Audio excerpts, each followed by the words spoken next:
Thank you for the invitation to join this special webinar on organocatalysis. So I will be talking next 45 to 50 minutes about where Dr. Rajiv has stopped on the discovery of organocatalytic transformation by Ben List and Dave McMillan. There may be some sort of repetition. My apologies in that case if I repeat some of the slides where Rajiv presented, but I will try my best to reduce it as minimum as possible. So I will be talking to you about the various organocatalytic transformations and the way it has changed the concept of, or the art of doing organic chemistry in the last 20 years, the fate of organocatalysis, how a curiosity, a laboratory curiosity has emerged as a Nobel-winning concept in organic chemistry in 2021. And we all know the Nobel Prize in Chemistry this year has given to two professors at a younger age of 53 for their seminal contributions in asymmetric organocatalysis. So we will start with a brief introduction about the chirality, and then we'll move to the discovery of Ben List and Professor McMillan, and also we will see some of the classic discoveries in organocatalysis in the last 2 decades. And finally, I will touch upon some of our work, what we have carried out in the area of asymmetric catalysis, where I can relate one of our focus on carbene catalysis with this secondary amine-based catalysis. So we know that certain organic compounds, or to a certain extent inorganic compounds, also exhibit some geometric property similar to our hands, and that these compounds exist as a pair of non-superimposable mirror images. And in chemical terminology, or in organic chemistry, this class of compounds is sometimes known as chiral, and the pair of compounds which is known as enantiomers. And by definition, this type of compounds, most of these compounds which show chirality is having an asymmetric carbon, where a carbon is attached to 4 different groups which has a mirror image relationship, and these two are non-superimposable mirror images of each other, which are otherwise known as enantiomers. So whenever we synthesize this type of chiral compounds in the laboratory, in the absence of an external influence, for example, whenever we convert a planar or a flat molecule into a tetrahedral molecule by doing a specific transformation in the absence of an external influence, where a nucleophile can add to this planar system from 2 phases, leading to the formation of 2 enantiomers, where because of the lack of external influence, we usually get a 1:1 mixture of racemic compound. So this is what is happening in majority of the organic transformation, where you convert a flat molecule to a tetrahedral molecule in the absence of an external influence or a catalyst. However, this type of transformation, where we convert a flat molecule to a chiral or tetrahedral molecule in racemic form, is not useful in many of the cases, especially in the pharmaceutical as well as agrochemical industries, as highlighted by Rajiv in one of his slides, because only one enantiomer often possesses the desired property, while the other has nothing to do with that effect, or in some cases it is harmful to the body, especially in the case of drugs, where the other enantiomer, the non-useful enantiomer, has to be metabolized by liver with an extra load. So asymmetric catalysis is a solution for this.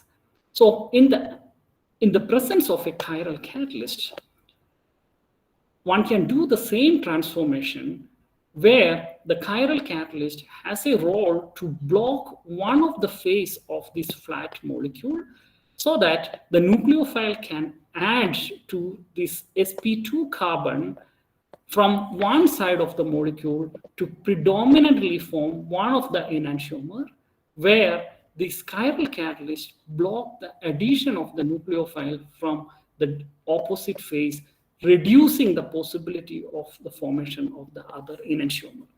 Or in other words, this can lead to the formation of enantiomerically pure or enriched compounds, and this is nothing but asymmetric catalysis in general. And we know that with over a billion years of evolution, nature has perfected this art and produced chiral compounds in enantiomerically pure form, routinely using enzyme catalysis.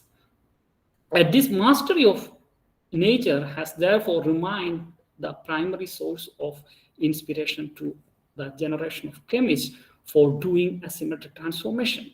And we know that after this enzyme catalysis, this domain of catalysis has mostly dominated by transition metals, where you use a transition metal attached to a chiral ligand for doing an enantiomer selective transformation.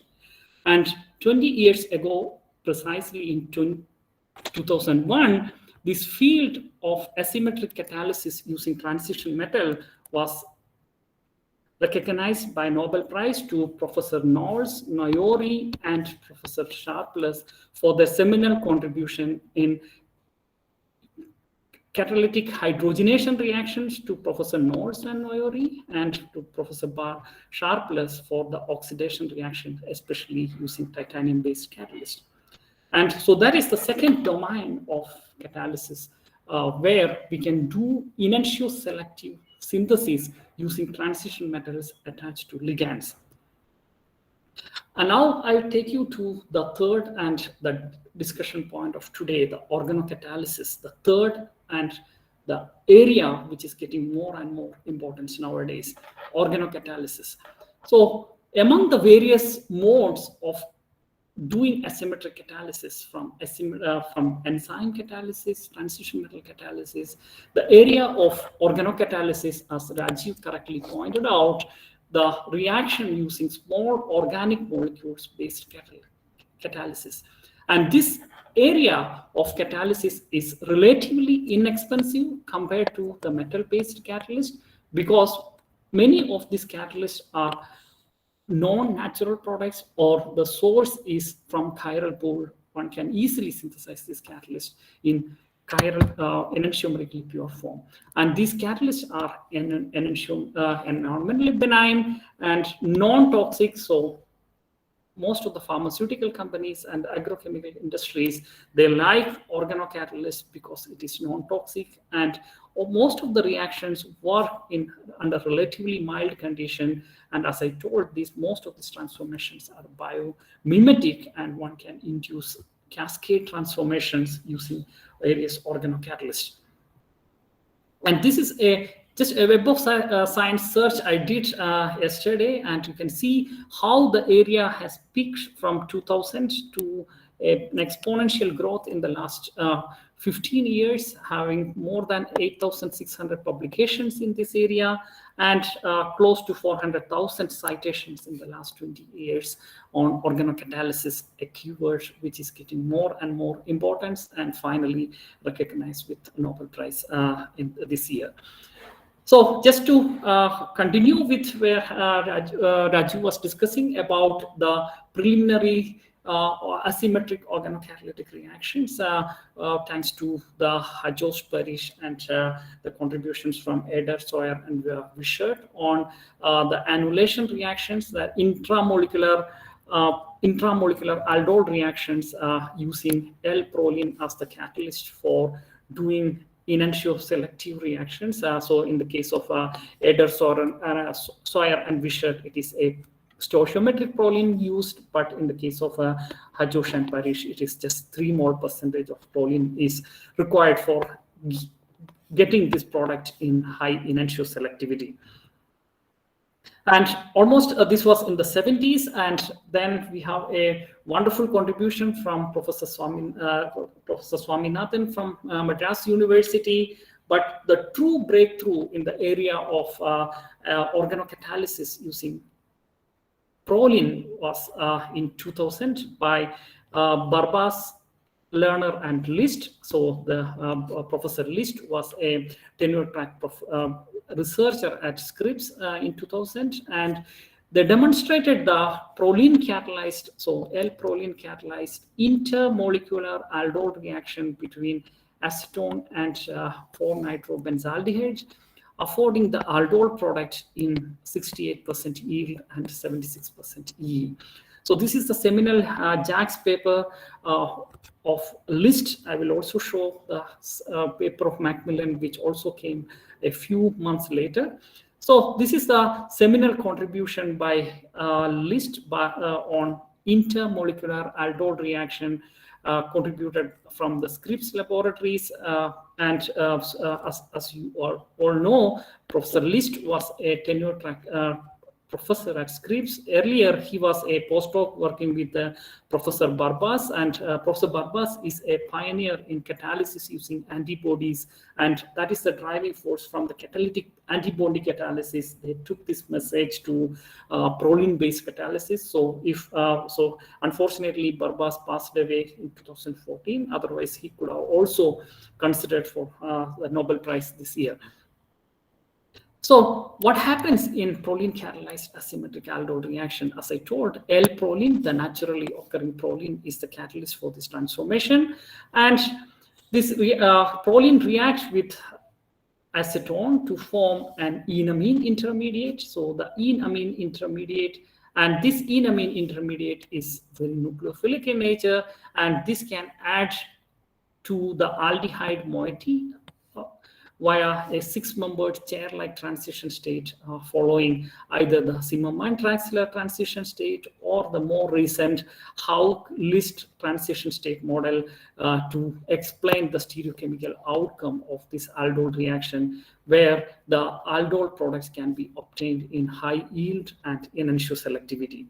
And initially, this reaction was limited to aldol, where one can do the aldol reaction of a ketone at the alpha position, but then this reaction was extended to a variety of alpha functionalization of ketones, forming the intermediacy of the enamines, where one can introduce an electrophile at the alpha position of a ketone with perfect control of the enantiomeric excess generated in the product.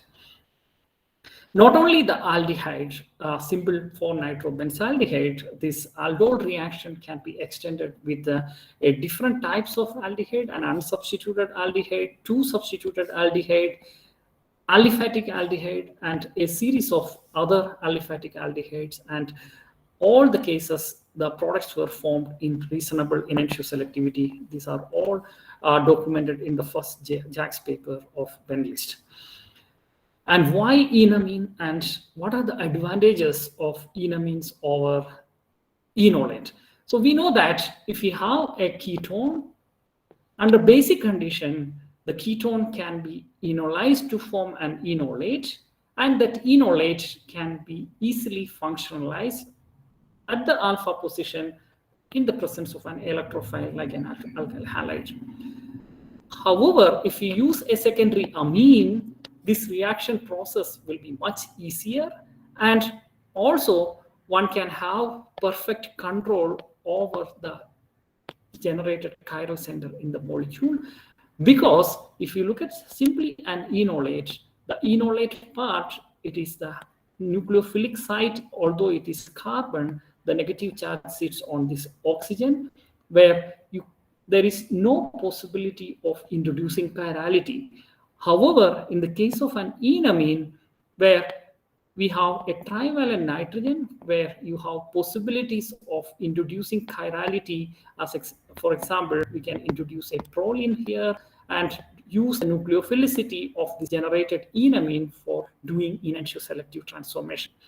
And moreover, if we use simply an alkylation reaction in the presence of a base, the selective monoalkylation is difficult, but one can achieve the selective alkylation using an enamines. And as you all know, enamines or the enolates are generated under basic conditions. So one has to use base insensitive functional groups in this reaction. But in enamine catalysis, one can use a variety of base sensitive substrates, and there is very limited self-aldol reaction happening in reactions proceeding via enamines, whereas in enolate can easily undergo a self-dimerization. For instance, if you take cyclopentanone under basic conditions, it can undergo a self-aldol reaction, whereas in the case of reactions generating enamine, this can easily undergo the Michael addition selectively, the cross addition reaction with minimum formation of this aldol condensation product. So this is some advantages of, these are some of the important merits of enamines over the enolate counterpart. And also the secondary amines, as Rajiv correctly pointed out, secondary amines are really important for this transformation, where one can think of any convenient secondary amine use. The pyrrolidine amines are the best, and the piperidine and morpholine derived enamines are relatively less reactive. So this is best for this transformation, and these two are not very reactive. One reason is because of the ease of formation of the trigonal carbon in a 5-membered ring compared to the 6-membered ring. This leads to the intermediate iminium and then isomerization to the enamine intermediate. And the enamine thus generated from a carbonyl compound having an alpha hydrogen atom, by treating this aldehyde with a proline catalyst, can add to a variety of electron-poor carbon-carbon double bond in a Michael type addition to form a diastereoselective synthesis of nitro-substituted ketones, or it could add in a Mannich type addition. The enamine thus generated can add to an azodicarboxylate and amination to form an alpha amino compound, and also a cross aldol reactions by reacting the ketone with an aldehyde to form the aldol product. These are all documented by the List group, and also the amination reaction was demonstrated by Carl Jorgensen from Denmark. And now we comes to the second seminal discovery in the area of organocatalysis that happened a few months after the first publication of List, which is by Professor Macmillan. Again, a JACS paper, and this is now a different mode of reactivity of secondary amines in catalysis. So a secondary amine, specifically Macmillan used an imidazolidinone derived secondary amine instead of the naturally occurring proline catalyst. And this secondary amine can, as you know, the amines are a hard nucleophile, so it adds to the hard electrophilic site of an alpha beta unsaturated aldehyde, and with a molecule of water elimination, this could result in the formation of this alpha beta unsaturated iminium ion as a electrophile. And if you look at this aldehyde, alpha beta unsaturated aldehyde, and the iminium, it is just something similar to a Lewis acid activation of the carbonyl compound, which is classically well known in Lewis acid catalysis. And Macmillan used the same concept in a covalent catalysis, where the amine nitrogen forms a covalent bond with the carbonyl carbon, and a molecule of water eliminated to form this alpha beta unsaturated acyl, the iminium species, where this is highly electrophilic because of the LUMO orbitals are lower in energy compared to the enal. So this can efficiently add to a diene in a Diels-Alder reaction, which was documented in the first JACS paper by Macmillan and Cover-Gates, leading to the formation of the Diels-Alder adduct in reasonable endo-exoselectivity and high enantioselectivity. And It is interesting to note that it is Professor Macmillan who coined the word organocatalysis to the community. So this is the first time the word organocatalysis was used in scientific literature by Professor Macmillan and co-workers. And we can see that this reaction proceeds, as I indicated, via the generation of alpha-beta unsaturated iminium intermediate. This considerably increases the electrophilicity of this carbon-carbon double bond for a facile Diels-Alder addition, which selectively form predominantly the endoproduct in Diels-Alder reaction. And not only the Diels-Alder reaction, this reaction can be applicable to a wide variety of transformations where the oxazolidinone catalyst, the secondary amine catalyst demonstrated by Macmillan, it can add to the carbonyl moiety, thus lowering the LUMO energy of this enal, thus making it more electrophilic, so that a variety of nucleophiles can add to the beta position of this enal to form the beta functionalized aldehydes or ketones, or in other words, by virtue of this LUMO lowering, the carbon-carbon double bond will be more electrophilic, so it can undergo a variety of cycloaddition reactions to form annullated products. And this is a typical mechanism of this Diels-Alder reaction demonstrated by Macmillan and co-workers. So the catalyst, the secondary amine catalyst, react with the alpha-beta unsaturated aldehyde, generating the iminium species. Now this carbon-carbon double bond is much electrophilic because of this iminium nature, or the cationic nitrogen. And then the energy of the LUMO orbitals are lowered so that it can undergo a facile Diels-Alder with the diene, the cyclopentadiene, to form this species which undergoes the hydrolysis to form the Diels-Alder product. And not only this Diels-Alder reactions possible with this iminium, this alpha-beta unsaturated iminium species is a versatile reactive intermediate, because the carbonyl position is electrophilic as well as the beta position is electrophilic. So one can add a soft nucleophile to the beta position and a hard nucleophile to the carbonyl position or the iminium position, and also utilize this carbon-carbon double bond in a variety of cycloaddition reactions.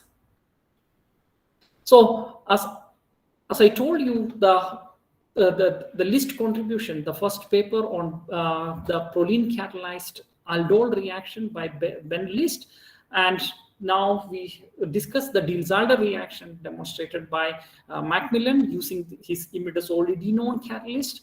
And if you look at the tolerance of the reactions using this imidazolidinone catalyst, it can even couple two aldehydes, leading to the formation of a cross-coupled product between two aldehydes using a catalytic amount of this imidazolidinone second generation catalyst demonstrated by Macmillan, where the idea is simple. The secondary amine adds to one of the aldehyde preferentially to form the enamine intermediate, and one of the aldehyde acts as a nucleophile and the second aldehyde acts as an electrophilic coupling partner, where the enamine generated, the concept demonstrated by List, the enamine can add to this aldehyde to form a cross aldehyde coupling reaction to form the aldol product in up to 97% E.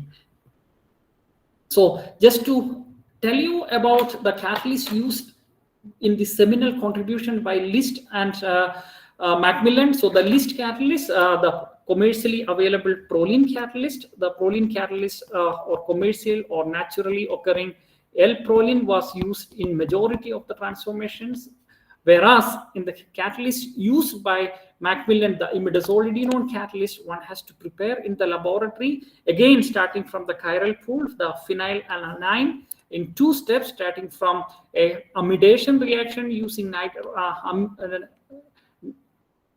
methylamine to do the amidation, and then cyclize with a respective carbonyl compound to introduce the dimethyl group that leads to the first generation Macmillan catalyst, and instead, if you use a bulky aldehyde, one can do the same cyclization, leading to the formation of the second generation Macmillan catalyst. So just to tell you about the path of both Professor List and Professor Macmillan, as some of you may be knowing, but just for the benefit of the students, Ben List, basically from Frankfurt, Germany, he completed his PhD in the group of Professor Mulzer in natural product synthesis, and then he moved to the Scripps Research Institute, California, for a postdoctoral stint in the group of Barbas and Lerner as a postdoctoral fellow, and then started a tenure track assistant professor at the same institute in 1999. And as you remember, the first paper came in 2000 in the area of organocatalysis from Scripps lab as a tenure track assistant professor. Then he moved to the Max Planck Institute for Cold Research in 2003 as a group leader, and he became the director of this institute of homogeneous catalysis in 2005, and he's also an honorary professor of the University of Cologne in Germany.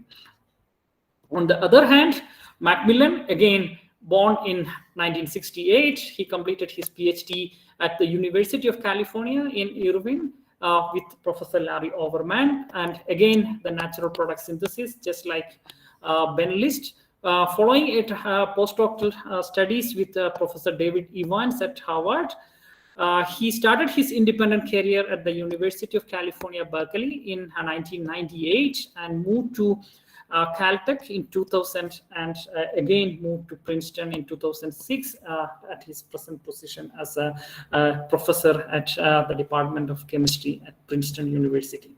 And if you look at the career path of Professor List and Professor Macmillan, and compared to the people who got Nobel Prize in the previous years in various disciplines, both of them got Nobel Prize at the age of 53. So it's remarkable that both of them got the Nobel Prize at the same age, 53, quite young. And as you can see, both of them are really passionate, and the passionate competition between these two laureates, and this competition happened in scientific publication more than one time. So the preliminary work published few months duration in JACS in 2000, and this happened a few times again after the seminal discovery in organocatalytic transformation. And they also demonstrated this activation by aminocatalysis, the secondary amine catalyzed reaction. So thanks to Ben List for the enamine activation and Macmillan for the iminium catalysis. And they have, as I told you, they have reported the similar transformation independently more than one time and inspired hundreds of organic chemists. And this leads to the new area, which is already existing 100 years ago, as Rajiv indicated in his talk. Rebirth, I would say it is a rebirth of this area of organocatalysis after the seminal contributions from Ben List and Professor Macmillan. And after this contribution from Ben List, or before the contribution from Ben List and Macmillan, this field of catalysis has tremendously interested or many scientific various groups worked in the area of organocatalysis. One of the leader in this area is Eric Jacobson from Harvard. Again, as you can see, he demonstrated a seminal hydrogen bonding catalysis by activating the imine moiety using a hydrogen bonding activation using the thiourea catalyst, and added hydrogen cyanide to form an alpha amino acid derivative. This was even before the classic discovery of Ben List and Macmillan. So this happened in 1998, a very interesting paper in JACS, where the hydrogen bonding activation of thiourea with the aldimine generated from an aldehyde and an amine was the key to success for the selective HCN addition to this electrophile where the chirality of the thiourea has been transferred into the imine to form this product in high enantioselectivity selectivity of up to 91%. So also this area of hydrogen bonding activation, again, an organocatalyst was taken to a completely different level by Jacobson. He published another classic paper in 2009 on asymmetric Strecker reaction. So an addition of cyanide to the imine moiety, which is activated by thiourea, the chiral thiourea, and this can eventually lead to the synthesis of the amino acid in a simple functional group transformation, so converting the cyanide group to the carboxylic acid, where one can achieve the synthesis of amino acids in up to 99% E. So this is a scalable catalytic transformation. The imines, a variety of imines are tolerated. The aqueous cyanide salts were used, and the catalyst is very robust, and one can easily access chiral amino acids using this procedure. And we will also look at some of the important catalysts developed after 2000 in this area of organocatalysis. One such catalyst is the Maruoka's bifunctional catalyst, or the phase transfer catalyst, demonstrated by Professor Maruoka and co-workers from Japan. So the idea was to use this catalyst again, a secondary amine-based catalyst, a derivative which can be well known, used in phase transfer catalysis, but here they used the secondary amine catalysis for activating the enamine formation from an aldehyde and addition across an imine moiety to form the amino ketone derivative in high enantioselectivity. And we know that in majority of the cases, the secondary amine catalysis mainly the secondary amine, the chiral secondary amine, either the proline catalyst or the imidazolidinone catalyst were used for asymmetric transformation.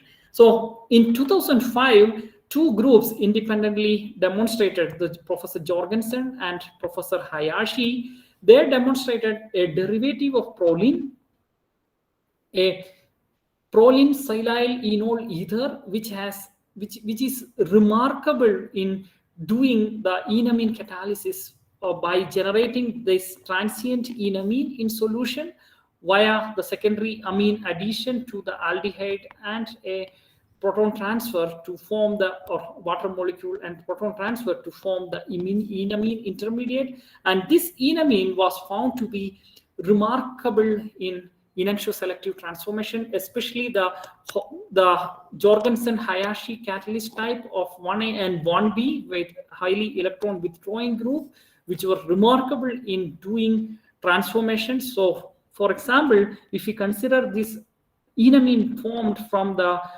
secondary amine, the silyl enol ether, so because of the presence of this chiral moiety which block the top phase of the molecule so that the electrophile cannot approach the enamine moiety from the top phase, but at the same time the bottom phase attack of this electrophile at the enamine center is very much favored. And this concept was extended from a simple enamine pathway to a dienamine or dienamine intermediate, or even a trienamine intermediate by Jorgensen group. And also the same catalyst is very much useful for the iminium activation originally proposed by Macmillan and co-workers.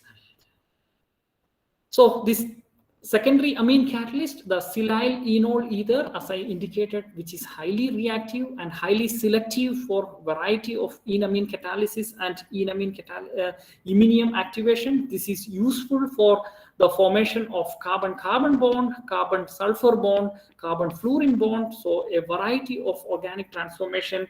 More interestingly, the chirality, the enantiopurity of the products formed as a result of this transformation is very high, although one has to use 10 to 20 more percentage of the catalyst in a given transformation. And this chemistry was extended from a simple aldehyde. So initially, these reactions are limited to a ketone bearing an alpha hydrogen to form an enamine intermediate.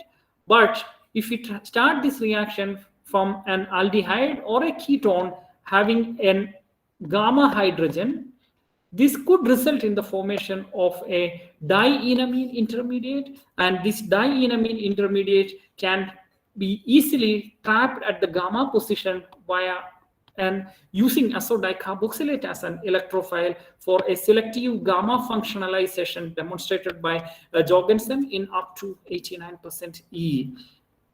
And the concept can even further extend it. So if you take a dienal substrate with a CH proton at the remote position, one can even create a trienamine intermediate. And this trienamine intermediate, just like the enamine, the HOMO energies are higher level, just opposite to the iminium activation, the HOMO activation, which leads to the higher energy of the enamine or trienamine intermediate specifically in this case. And now this enamine intermediate can undergo a selective Diels-Alder type annulation reaction and even functionalize at the alpha position to form this type of product in very high yield. And this concept even can extend it to tetraenamine activation. So remember a simple concept, the enamine activation demonstrated by List in 2000, which was taken to a completely different level, the dienamine activation, trienamine activation, and even the tetraenamine activation, where one can start with a cycloheptatriene functionalized aldehyde, and we can generate the tetraenamine intermediate. So remember, this is a simple enamine which was originally proposed, but by fine-tuning the substrate, the electrophilic coupling partner, one can generate the trienamine and even the tetraenamine derivative, and this can be trapped with the carbonyl compound, the electrophilic carbon-carbon double bond of an acetylidene derivative to form a 6-membered ring in high yield and enantiomer selectivity. Moreover, interestingly, this group of Jorgensen, they also combined the two concepts, the covalent catalysis using the secondary amine and the hydrogen bonding catalysis originally proposed by Jacobsen and co-workers, and they prepared a squaramide derived catalyst by combining these two catalysts to form a single catalyst, where the covalent activation of this aldehyde derivative was achieved by a selective enamine, a dienamine generation, and the hydrogen bonding activation of this squaramide derivative on this nitro group of this electrophile was achieved using this hydrogen bonding activation, and then it underwent a selective 2+2 cycloaddition reaction to form a fully functionalized cyclobutane derivative with 4 contiguous stereocenter, an excellent JACS paper published in 2012 by Jorgensen and co-workers. And more important is this area, as I told you, this was a demonstrated in the beginning as an enamine-iminium catalysis, but was taken by the practitioners in organic chemistry to a completely different level. One such example is the use of this concept in cascade reactions. So as we know, the iminium activation, the alpha-beta unsaturated iminium, originally proposed by Macmillan and co-workers in the seminal JACS paper, where this intermediate, the LUMO activation takes place, and a nucleophile can add to the beta position, thus converting this iminium to an enamine intermediate, where this enamine intermediate is again activated by high energy of the HOMO orbital, and now this enamine can be trapped by an electrophile. Thus, if you take an aldehyde, one can selectively functionalize the alpha and beta position using an electrophile and nucleophile. And this is something amazing. A cascade product with high stereoselectivity can be obtained by using the concept of organocascade, again a different term coined by Macmillan and co-workers. And one such beautiful example of this cascade reaction was demonstrated by Dieter Enders, who passed away in 2019. He's originally from Aachen. So the use of the triple cascade transformation for the construction of 4 contiguous stereocenters to form the cyclohexene derivative, starting from an aldehyde. This is the precursor for an enamine, and a electrophilic alpha beta unsaturated aldehyde, and a second electrophile, a beta nitrostyrene. So what happened in this reaction is, this is the typical Hayashi-Jorgensen catalyst as a secondary amine catalyst. This adds to the aldehyde, which can form the enamine. So the aldehyde with an CH proton at the alpha position, generating the enamine. So first the enamine catalysis, installing a carbon-carbon bond, and now a second, the nucleophilic addition from this CH proton alpha to the nitro to the iminium generator from the alpha beta unsaturated as a iminium species. So a second iminium catalysis and a third enamine catalysis. And finally, the catalyst undergoes dissociation or hydrolysis to regenerate the active catalyst to form a triple cascade reaction. As you can see, high diastereoselectivity, high enantioselectivity to form the cyclohexene carboxaldehyde derivative. Not only the simple derivative, they can easily form the completely different or completely opposite enantiomer of the product by tuning the catalyst. So instead of the S isomer, if they start with the R isomer of the catalyst, they can completely switch the reactivity to the opposite enantiomer. So this reactivity or this cascade catalysis was also demonstrated in a synthesis of a drug by Hayashi and co-workers. So the synthesis of a Tamiflu drug by Hayashi. So the concept is simple. So they took a suitably substituted aldehyde and a beta nitro ester derivative, alpha beta unsaturated ester. So in 2 steps, using this Hayashi-Jorgensen catalyst, a combination of enamine catalysis to furnish this compound, and this undergoes an aldol type reaction to the phosphonate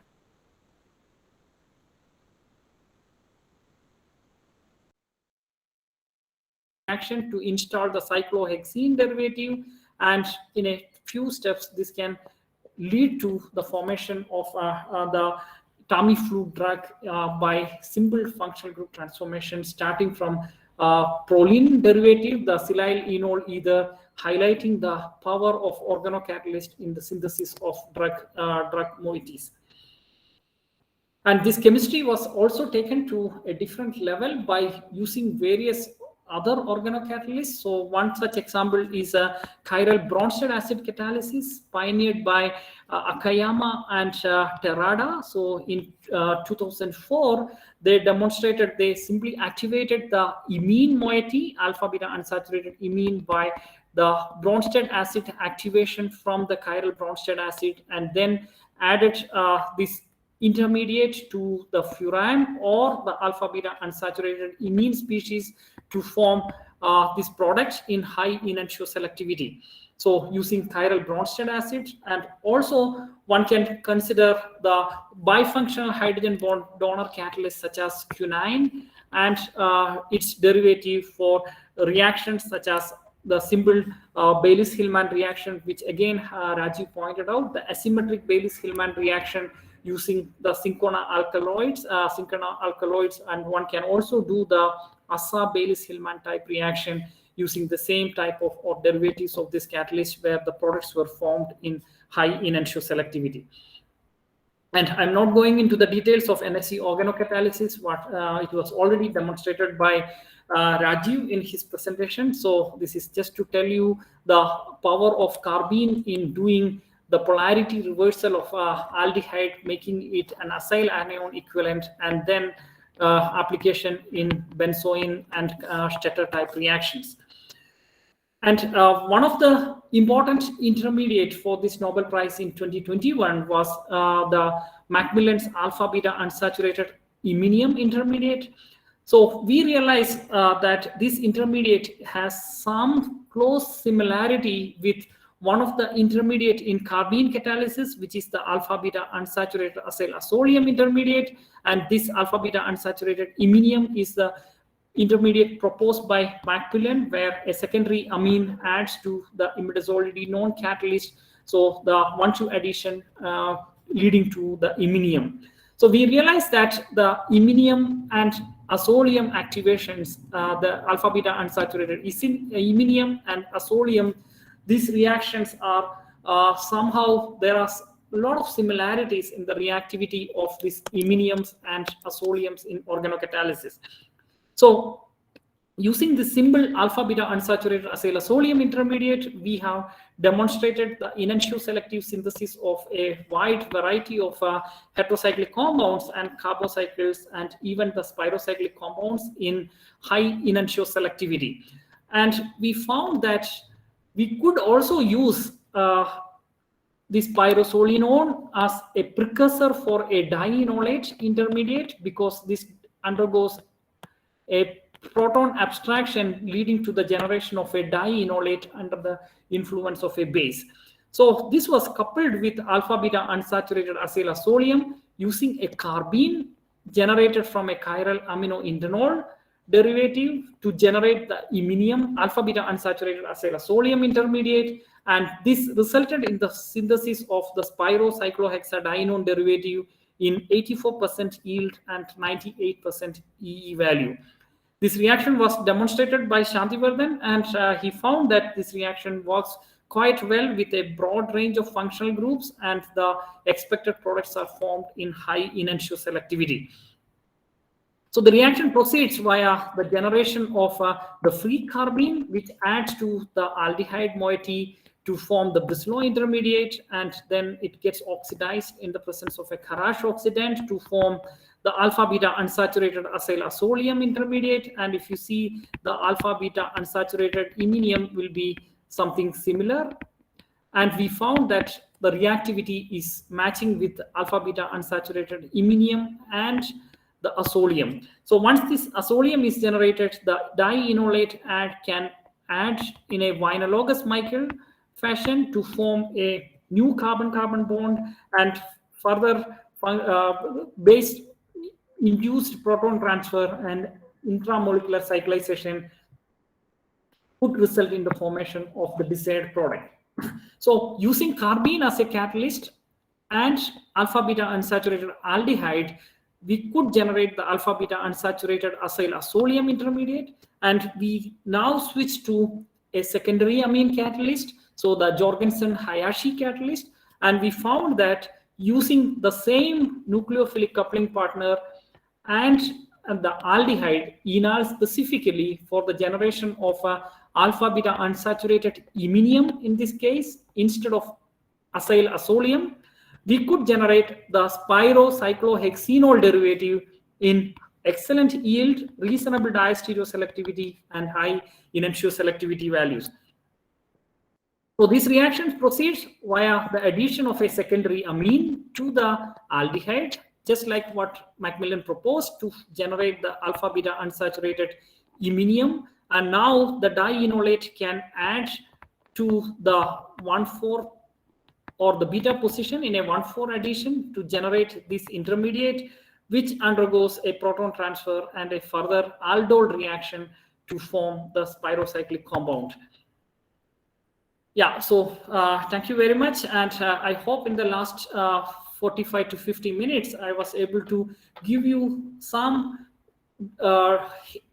take-home message on the discovery of organocatalysis happened in the last 20 years, how this laboratory curiosity of catalysis using organic molecules was taken to a completely different level by the practitioners of organic chemistry. And I hope all of you agree with the decision of our Nobel Prize Committee to give this award to the seminal contribution of Professor List and Professor Macmillan for their pioneering contribution in enamine catalysis and iminium activation respectively.